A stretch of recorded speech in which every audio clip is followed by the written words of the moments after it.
మీ business ఏదైనా మీ ఊర్లో promotion చేయాలంటే అది సుమన్ టీవీతోనే సాధ్యం. ఇప్పుడే సంప్రదించండి. జై శ్రీరామ్. పేదోళ్ళ కష్టాలు తెలిసిన వ్యక్తి, పేద కుటుంబంలో పుట్టి వారి కష్టాలు దూరం చేయాలి అని, వారి కష్టాలలో పాలు పంచుకోవాలని మన ప్రియతమ ప్రధానమంత్రి నరేంద్ర మోడీ గారు 2014లో ప్రధానమంత్రి అయిన తర్వాత 2021 వరకు దేశంలో ప్రతి పేదవానికి సొంత ఇంటి కళ ఏదైతే ఉంటుందో, దేశంలో ఉన్న ప్రజలందరికీ కూడా స్వంత ఇల్లు సమకూర్చాలని ఒక ఆవాస్ యోజన, ప్రధానమంత్రి ఆవాస్ యోజన పథకం కింద 9 సంవత్సరాల క్రితము తెలంగాణలో 2 లక్షల ఆవాస్ యోజన కింద ఇళ్లకు డబ్బు కేటాయించడం జరిగింది.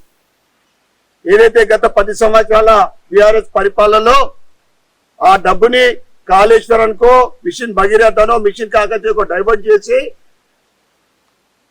2 లక్షల ఇండ్లు, ఏదైతే 2 లక్షల ఇండ్లకు మీరు తీసుకున్న అమౌంట్ కు లెక్కలు చూపెడితే ఎన్ని లక్షలు ఇవ్వడానికి కూడా కేంద్ర ప్రభుత్వం సిద్ధంగా ఉండే వాడికి ఆవాస్ యోజన కింద ఇల్లు ఇవ్వడం జరిగింది. తెలంగాణలో 2 లక్షల ఇండ్లకు డబ్బిస్తే 1 లక్ష ఇండ్లు కూడా కట్టకుండా, ముఖ్యంగా అర్బన్ విషయానికి వస్తే 10 సంవత్సరాల బీఆర్ఎస్ పరిపాలనలో ఈ రోజు ఇప్పుడు మనం చూసినాము, డబుల్ బెడ్రూమ్ ఇండ్లు కేటాయించింది ఇక్కడ 2500 ఇండ్లు, 2500 ఇండ్లు కేటాయిస్తే 400 ఇండ్లు డబుల్ బెడ్రూమ్ ఇండ్లు నాగారంలో కట్టి 4 సంవత్సరాలు కాబోతా ఉన్నది.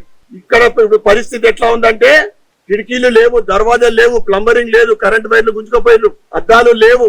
ఇక్కడ 400 ఇండ్లు పూర్తి చేసిండ్రు.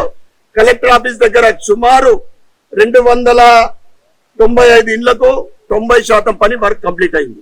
మరి ఎందుకు ఇవ్వలేదు అంటే, అవినీతితో కూడుకున్న బీఆర్ఎస్ ప్రభుత్వము నామ్స్ ని పాటించలేదు. ఏదైతే ఇక్కడ మనము ముఖ్యంగా అభ్యర్థులు ఎంపిక ఎట్లా జరగాలంటే, ఎస్సీలకు 17%, ఎస్టీలకు 6%, మైనార్టీలకు 12%, మిగతా కులాల వారికి సమానంగా పేదోళ్లకు పంచాల. కానీ ఇక్కడ ఏం చేసిండు, ఓటు బ్యాంక్ గా ఉపయోగించుకున్న మాజీ ఎమ్మెల్యే బిగాల్ గణేష్ గుప్తా గారు మైనార్టీలకు సుమారు 45% కేటాయించింది. నాన్స్ ని అన్ని మొత్తంగా తుంగలో తొక్కేసిండు. మేము సర్వే చేపించినాం ఎమ్మెల్యే అయిన తర్వాత, అభ్యర్థుల పట్టిక తీసుకొని చేస్తే ఇండ్లు ఉన్నోళ్లకు ఒక్కొక్క ఫ్యామిలీకి 2, బలిసినోడికి ఇల్లు ఇచ్చిండు. ఎక్కడికి వెళ్ళి టీఆర్ఎస్ కార్యకర్తను నాయకుడు ఉంటే అడిగి ఇల్లు ఇచ్చుడే. ఇప్పుడు కాంగ్రెస్ ప్రభుత్వము డబుల్ బెడ్రూమ్లు ఇస్తా అంటున్నది. మరి దీని పరిస్థితి ఏంటిది? నేను ఎమ్మెల్యే అయిన తర్వాత కలెక్టర్ గా అనేక సార్లు నేను లెటర్లు ఇవ్వడం జరిగింది, నేను ఆదేశాలు కూడా ఇవ్వడం జరిగింది. ఏదైతే 1.25 crores స్పెషల్ ఫండ్ కింద డబుల్ బెడ్రూమ్ రిపేర్లకు వస్తే, ఈ కాంగ్రెస్ ప్రభుత్వము ఆడైతే మొత్తం దోసుకోపోయిన కేసీఆర్ అయితే ఈ దగ్గర ఏం లేదు, చిప్ప మిగిలితే మొత్తం ఢిల్లీకే మోస్తున్నారు వీళ్ళు.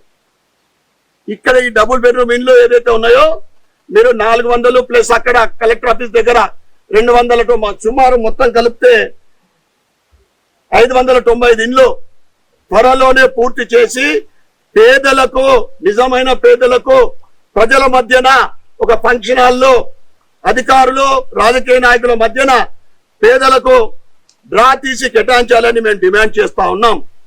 ఎందుకంటే మీరు ఇస్తున్న ఇందిరమ్మ ఇల్లు కూడా త్వరలోనే సంవత్సరంలో 7500 ఇండ్లు అని చెప్పిండు. జాగా లేని వాళ్ళకు జాగిస్తాం, జాగా ఉన్న వాళ్ళకు 5 లక్షలు ఇచ్చి కట్టిస్తాము. ఇవి కూడా నిజామాబాద్ అర్బన్ లో గత 10.5 సంవత్సరాలు అవుతా ఉంది. పేదలు కళ్ళల్లో ఒత్తులేసుకొని ఎదురు చూస్తా ఉన్నారు తన సొంతింటి కళ కోసం. ఈ డబుల్ బెడ్రూమ్ ఇండ్ల దగ్గర రేకుల ఇండ్లు ఉంటే అప్పటి రాజకీయ ఎమ్మెల్యే కానీ రాజకీయ నాయకులు హామీలు ఇచ్చారు, డబుల్ బెడ్రూమ్ మీకు కేటాయిస్తాను. ఆ 9 ఏళ్ల నుంచి వాళ్ళు ఉన్నైపోయింది, ఉడుకున్నది పోయింది అన్నట్లు ఇప్పుడు కిరాయిలు కట్టి పాపం వాళ్ళ జీవితంలో ఎన్నో పడరాని పాటలు పడతా ఉన్నారు. మేము ఇప్పుడు కాంగ్రెస్ ప్రభుత్వాన్ని మేము డిమాండ్ చేస్తా ఉన్నాం, ఈ 595 ఇండ్లు పూర్తి చేసి త్వరలోనే కేటాయించా, అంటే కంప్లీట్ గా ఈ డ్యామేజ్ ఉన్న ఇండ్లని రిపేరింగ్ చేపించి వారికి పేదోళ్లకు నామ్ ప్రకారము మీరు కేటాయించాలని, పబ్లిక్ మధ్యన డ్రా తీసి నిజమైన పేదలకు ఇవ్వాలని. మేము వాళ్ళు కాంగ్రెస్ వాళ్ళ, ఎంఐఎం వాళ్ళ, బీజేపీ వాళ్ళ అని మేము అడుగుతలేం, బీఆర్ఎస్ వాళ్ళు అడుగుతలేం. నిజమైన ఎందుకైతే 40,000 అప్లికేషన్లు వచ్చినాయి నిజామాబాద్ లో ఇల్లు లేని వాళ్ళకి అర్బన్ లో వాళ్ళకి మీరు డ్రా సిస్టమ్ లో తీసి ఇవ్వాలని డిమాండ్ చేస్తా ఉన్నాం. 7,500 ఇల్లు ప్రతి సంవత్సరం మీరు ఇస్తున్న ఇందిరమ్మ ఇళ్ళకు కూడా త్వరలోనే కేటాయించాలి అని డిమాండ్ చేస్తా ఉన్నాం.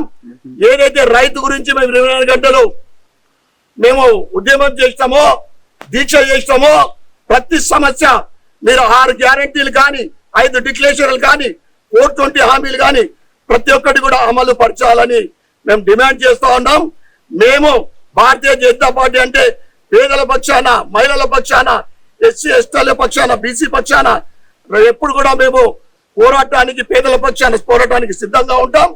తప్పకుండా మీరు ఈ డబుల్ బెడ్రూమ్ ఇళ్లకు రిపేరింగ్ కు మీరు స్పెషల్ ఫండ్ కేటాయించి రిపేరింగ్ చేసి ఇవ్వాలని, ఇందిరమ్మ ఇల్లు కూడా ఈ మొదటి దఫా 7,500 ఇల్లు కేటాయించాలని మేము డిమాండ్ చేస్తున్నాం.